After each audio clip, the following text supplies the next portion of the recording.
एक गांव में बबलू और गुड्डू नाम के दो भाई रहा करते थे। बबलू गुड्डू से उम्र में बड़ा था और वो हमेशा गुड्डू से छोटी छोटी बात पर झगड़ा करता रहता था। इस बात से उसके पिता हरिया बहुत चिंतित रहा करते थे। एक दिन बबलू गुड्डू से बगैर किसी बात के झगड़ा कर रहा था कि तभी वहां पर हरिया आ गया। मेरी समझ में नहीं आता बबलू, आखिर तुम्हें गुड्डू से क्या समस्या है? तुम हर छोटी छोटी बात पर गुड्डू से झगड़ा करते रहते हो। हाँ, आप तो गुड्डू का ही पक्ष लेंगे पिताजी, क्योंकि ये आपका लाडला बेटा जो है। ऐसी बात नहीं है बेटा, जितना प्रेम मैं गुड्डू से करता हूँ उतना ही प्रेम मैं तुमसे भी करता हूँ। मेरी समझ में ये नहीं आता कि आखिर तुम्हारे दिमाग में इतनी नफरत भर कौन रहा है। झूठ मत बोलिए पिताजी, सच तो यह है कि आप गुड्डू को हमेशा से उससे ज्यादा प्रेम करते हैं। आप हमेशा गुड्डू का ही पक्ष लेते हो। आप गुड्डू की बड़ी से बड़ी गलतियों को ऐसे नजरअंदाज कर देते हो जैसे कि उसने कोई गलती की ही नहीं, बल्कि कोई महान कार्य किया। अपने बड़े भाई और पिता की बहस को गुड्डू काफी देर से सुन रहा था। वह बबलू की ओर देखकर बोला, ऐसी बात नहीं है भैया, जब मैं कोई गलती करता हूं तो पिताजी मुझे डांटते भी हैं, लेकिन बस मेरी समझ में नहीं आता कि आखिर आपको मुझसे इतनी चिढ़ क्यों है। आखिर मैं आपका छोटा भाई हूं। मेरा कोई छोटा भाई नहीं है, मैं अपनी माँ की इकलौती संतान हूं, समझा। मेरी माँ के मरने के बाद पिताजी ने तुम्हारी माँ से विवाह कर लिया। तुम पिताजी की संतान जरूर हो, लेकिन मेरे कोई भाई भाई नहीं हो। बस बहुत हो गया बबलू, अब मुझे यह बताओ कि आखिर तुम गुड्डू से झगड़ा क्यों कर रहे थे। हमारे गांव की जमीन पर गुड्डू मुझसे बगैर पूछे एक ढाबा खोलने की तैयारी कर रहा था। उसे ढाबा खोलने के लिए मैंने ही बोला था। तुम तो कोई काम काज करते नहीं हो, और अब मैं बूढ़ा हो चुका हूं। गुड्डू ही परिवार का खर्च उठाता है। बस अब यही सुनना बाकी रह गया था। तो आप ये कहना चाहते हैं कि मैं इसके टुकड़ों पर पल रहा हूं। पिताजी, वो जमीन मेरी है, मैं उस जमीन पर गुड्डू को कोई ढाबा नहीं खोलने दूंगा। इतना कहकर बबलू क्रोधित होकर घर से बाहर निकल गया और गुड्डू अपने पिताजी की ओर देखकर बोला, अब आपको भैया से इतनी सख्ती से बात नहीं करनी चाहिए थी। पिताजी, आपने उनसे ऐसा क्यों कहा कि घर का खर्चा मैं ही उठाता हूँ? उनको कितना बुरा लगा होगा। तुम वाकई बहुत भोले हो गुड्डू। तुम्हारा बड़ा भाई तुमसे बगैर बात के झगड़ा करता रहता है, और फिर भी तुम्हारे मन में उसके लिए इतना प्रेम और स्नेह है। वो मेरे बड़े भाई है पिताजी, उन्हें मुझसे झगड़ने का पूरा अधिकार है।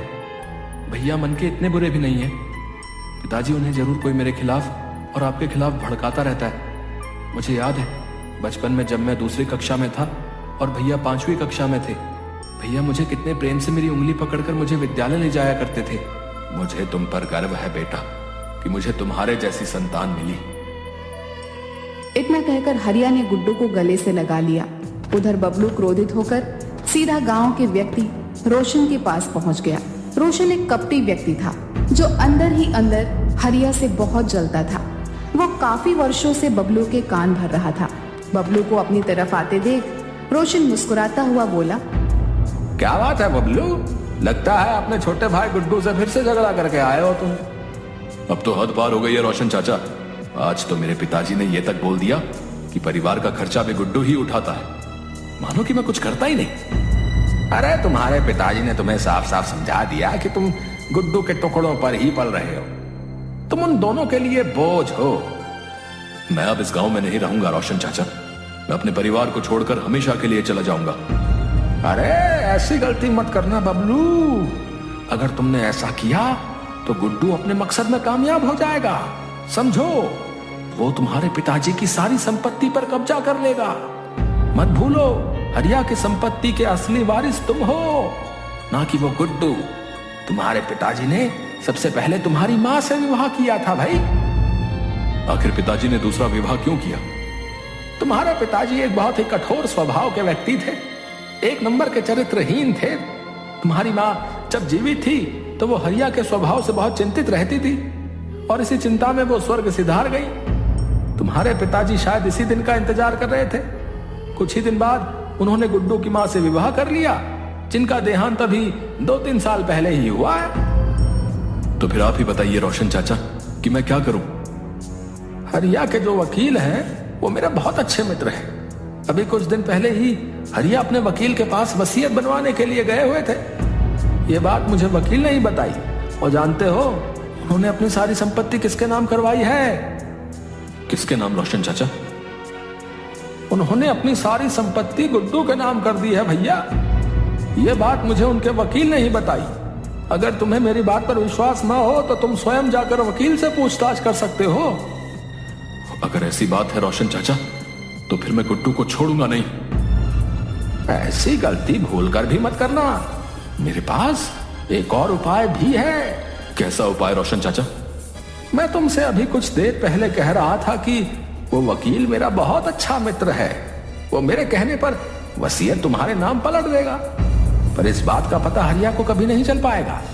जब हरिया इस दुनिया से चला जाएगा तो सारी संपत्ति के वारिस तुम हो जाओगे। उसके बाद तुम गुड्डू को धक्के देकर बाहर निकाल देना। इस राज को तुम्हारे, मेरे और वकील के अलावा कभी कोई नहीं जान पाएगा। अगर तुम कहो तो मैं उस वकील से बात कर लेता हूं। तुम्हारे पिताजी को पता भी नहीं चलेगा और वो वकील वसीयत में सारी संपत्ति तुम्हारे नाम पलट देगा। तभी वहां पर रोशन की बेटी उषा आकर बोली, पिताजी आपको माँ बुला रही हैं। रोशन उषा की बात सुनकर वहां से चला गया। उषा बबलू की ओर प्यार से देखने लगी। दरअसल उषा और बबलू एक दूसरे से प्रेम करते थे। मैंने तुम्हारे और पिताजी के बीच की सारी बातें सुन ली हैं। तुम एक काम करो, कल पिताजी के साथ उस वकील के घर पर चले जाओ और वसीयत अपने नाम कर लो। जब तक तुम ऐसा नहीं करोगे, पिताजी मेरा विवाह तुमसे नहीं करेंगे। मैं कुछ समझा नहीं उषा, तुम क्या कहना चाहती हो? तुम ही बताओ ना बबलू, कोई पिता उस लड़के से अपनी बेटी का विवाह क्यों करेगा जिसके हाथ में कुछ भी ना हो? और फिलहाल तो तुम्हारे हाथ में कुछ भी नहीं है। जो कुछ भी है तुम्हारे छोटे भाई गुड्डू का है। उषा की बात सुनकर बबलू के चेहरे पर क्रोध आ गया और अगले दिन वह रोशन के साथ अपने पिता के वकील के पास चला गया, जो शायद उन्हीं का ही इंतजार कर रहा था। रोशन का फोन आ गया था बबलू कि तुम आने वाले हो। देखो भाई, मैं तुम्हारे पिताजी की वसीयत तुम्हारे नाम पलट दूंगा, लेकिन मुझे तुम्हारी संपत्ति में से 20% हिस्सा चाहिए। 20%? कहीं आपका दिमाग खराब तो नहीं हो गया? आप जानते भी हैं कि आप क्या कह रहे हैं। ये रकम तो लाखों में पहुंच जाएगी। अब देखो बबलू, तुम्हारे पिताजी ने सारी वसीयत तुम्हारे छोटे भाई के नाम कर रखी है। अगर तुम मुझे 20% नहीं देना चाहते हो तो कोई बात नहीं। 3 दिन बाद तो तुम वैसे भी सड़क पर आने ही वाले हो। अब मैं आपकी बात का मतलब नहीं समझा। दरअसल तुम्हारे पिताजी को ब्लड कैंसर है और ये बात उन्होंने तुमसे और तुम्हारे छोटे भाई से छुपा रखी है। उनकी मेडिकल रिपोर्ट्स मेरे पास अभी भी रखी हुई हैं। ज्यादा से ज्यादा वो 3 दिन के मेहमान हैं। रोशन बड़ी चालाकी से बबलू की ओर देखकर बोला, ये सोचने का समय नहीं है बबलू। इस वकील के मुंह पर 20% मारो और सारी वसीयत अपने नाम करवा लो। 3 दिन बाद तो तुम्हारा पिता वैसे ही मर जाएगा। रोशन की बात सुनकर बबलू बहुत गहरी सोच में डूबते हुए बोला, ठीक है, मैं आपको 20% देने के लिए तैयार हूं।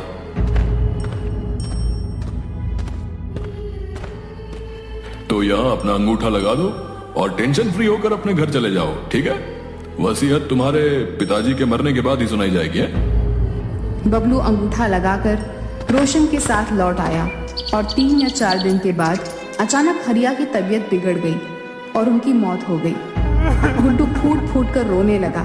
सारे गांव वाले वहां एकत्रित हो गए कि तभी वो वकील वहां पर आ गया। गुड्डू, मैं तुम्हारे पिताजी का वकील हूँ। मैं यहाँ पर यह बताने के लिए आया हूँ कि तुम्हारे पिताजी ने संपत्ति किसके नाम की है। ये बात आप कल आकर बता देना। मैं अभी सुनने और समझने की स्थिति में नहीं हूँ। मैं अपने पिताजी से बहुत प्रेम करता था, वो मुझे छोड़कर चले गए। मैं अकेला रह गया। देखो, ये मेरी मजबूरी है गुड्डू। तुम्हारे पिताजी का आदेश था कि उनके मरने के 2 घंटे बाद वसीयत पढ़कर सुना दी जाए। वसीयत के मुताबिक सारी संपत्ति उन्होंने तुम्हारे बड़े भाई के नाम कर दी है। इतना कहकर वकील वहां से चला गया, मगर गुड्डू को वकील की बात से कोई फर्क नहीं पड़ा। वह फूट फूट कर रोता है। हरिया का अंतिम संस्कार बबलू ने किया। शाम के वक्त गुड्डू रोता हुआ जब घर पर आया तो बबलू क्रोधित होकर गुड्डू से बोला, पिताजी ने सारी जायदाद मेरे नाम कर दी है गुड्डू। अब तुम्हारे लिए इस घर में कोई जगह नहीं। तुम यहाँ से निकल जाओ। ये आप कैसी बातें कर रहे हैं? मैं भला कहाँ जाऊंगा? मेरा तो अब आपके अलावा संसार में कोई नहीं है। तुम्हारे संसार में सिर्फ पिताजी थे जो अब चले गए, तो कृपा करके तुम भी यहाँ से चले जाओ। ऐसा मत कीजिए भैया, ऐसा मत कीजिए। मुझे इस घर में एक छोटी सी जगह दे दीजिए, मैं सारा जीवन उसी जगह में रहकर बिता लूंगा। इस घर में तुम्हारे लिए कोई जगह नहीं है। इतना कहकर बबलू ने गुड्डू को धक्के देकर घर से बाहर निकाल दिया। गुड्डू रोता हुआ वहां से चला गया। अगले दिन बबलू ने उषा से धूमधाम से विवाह कर लिया। गुड्डू 2 दिन तक भूखा प्यासा दूसरे गांव में भटकता रहा कि तभी उसे खेतों में बना हुआ एक घर नजर आया। गुड्डू वहां पर चला गया। वह व्यक्ति गुड्डू की ओर देखकर बोला, अरे मैं तो तुम्हें जानता हूँ, तुम हरिया के ही पुत्र हो ना? हाँ। अब मेरा नाम सुखिया है। मुझे 2 दिन पहले ही पता लगा कि हरिया अब इस दुनिया में नहीं रहे, लेकिन बबलू ने तुम्हारे साथ अच्छा नहीं किया। ईश्वर उसे कभी माफ नहीं करेगा। अरे आप तो मेरे पूरे परिवार को जानते हैं।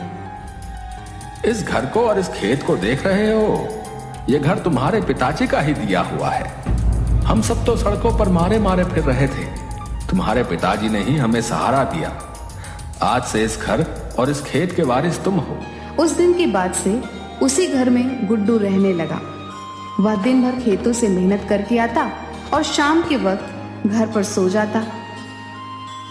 उधर बबलू एक दिन शाम के वक्त जब अपने घर पर लौटता है तो उसने देखा कि रोशन और उसकी पत्नी उसी के बारे में बात कर रहे थे। बबलू चुपके से उनकी सारी बातें सुनने लगा। पिताजी, आपके कहने पर मैंने उस बबलू से विवाह कर लिया। अब तो सारी संपत्ति मैंने आपके नाम भी कर दी है। अब मुझे उससे छुटकारा दिलाइए। चिंता मत कर बेटी, मैं सही मौके की तलाश में हूँ। इस संपत्ति को हड़पने के लिए बरसों इंतजार किया है। मैं नहीं चाहता कि मेरी छोटी सी गलती मेरी वर्षों की मेहनत पर पानी फेर दे। मैं तो ये उपाय सोच रहा हूँ कि बबलू को जड़ से खत्म ही कर दिया जाए।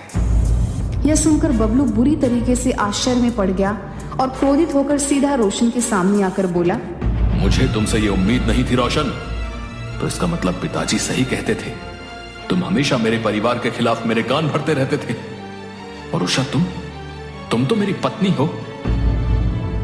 काहे की पत्नी?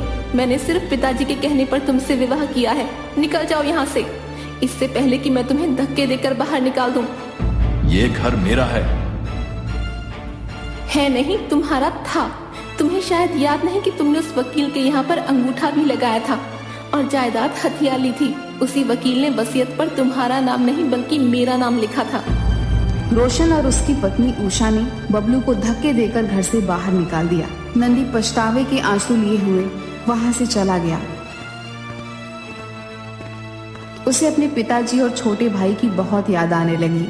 कुछ दिनों तक बबलू ऐसे ही भटकता हुआ उसी जगह पर पहुंच गया जहां उसका छोटा भाई रह रहा था। अपने भाई को देखकर गुड्डू दौड़ता हुआ बबलू के पास पहुंच गया। अरे भैया, आपकी दशा इतनी बुरी कैसे हो गई? बबलू ने रोते हुए सारी घटना अपने भाई गुड्डू को बता दी। चिंता मत कीजिए भैया, मैं हूं ना। मैंने तुम्हारे साथ कितना बुरा किया गुड्डू, और तुम? नहीं भैया, मैं बचपन से जानता था कि आपके खिलाफ मेरे कोई कान भरता है। आप मन के इतने बुरे नहीं हैं। तभी वहां पर एक कार आकर रुकी। कार के अंदर से हरिया का वकील निकलकर बाहर आ गया और बबलू और गुड्डू की ओर देखकर बोला, मैंने तुम दोनों को कहां नहीं तलाश किया। मुझे माफ कर दो। मैंने तुम दोनों के साथ बहुत बुरा किया। ईश्वर ने मुझे इसकी सजा दे दी है। मुझे भी तुम्हारे पिताजी की तरह ब्लड कैंसर हो गया है और मैं भी कुछ दिनों का ही मेहमान हूँ। मरने से पहले मैं प्रायश्चित करना चाहता हूँ। आपने बहुत देर कर दी वकील साहब। रोशन ने सारी संपत्ति अपने नाम कर ली है। आपने जो अंगूठा मुझसे लगवाया था उसका फायदा मेरी पत्नी और रोशन दोनों ने उठाया। ऐसा नहीं है बबलू। दरअसल हरिया जी ने तुम दोनों को अपनी आधी संपत्ति नाम की थी। आधी संपत्ति का वारिस गुड्डू आज भी है। रोशन ने सिर्फ तुम्हारे ही हिस्से की संपत्ति अपने नाम की है। ये क्या कह रहे हैं आप? मैं बिल्कुल ठीक कह रहा हूँ।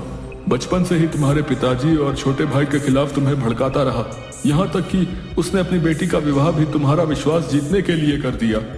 मेरे पास उसके खिलाफ तमाम सबूत हैं। मैं पुलिस के सामने गवाही देने को तैयार हूँ। चलो मेरे साथ। बबलू और गुड्डू वकील के साथ पुलिस स्टेशन चले गए। पुलिस स्टेशन में वकील ने अपना जुर्म स्वीकार किया। रजीत तो चाहता है वकील कि तुम्हें भी जेल की काल कोठरी में डाल दूं। लेकिन ईश्वर ने तुम्हें इससे कहीं बड़ी सजा दी है। इसके बाद पुलिस रोशन के घर के लिए निकल गई।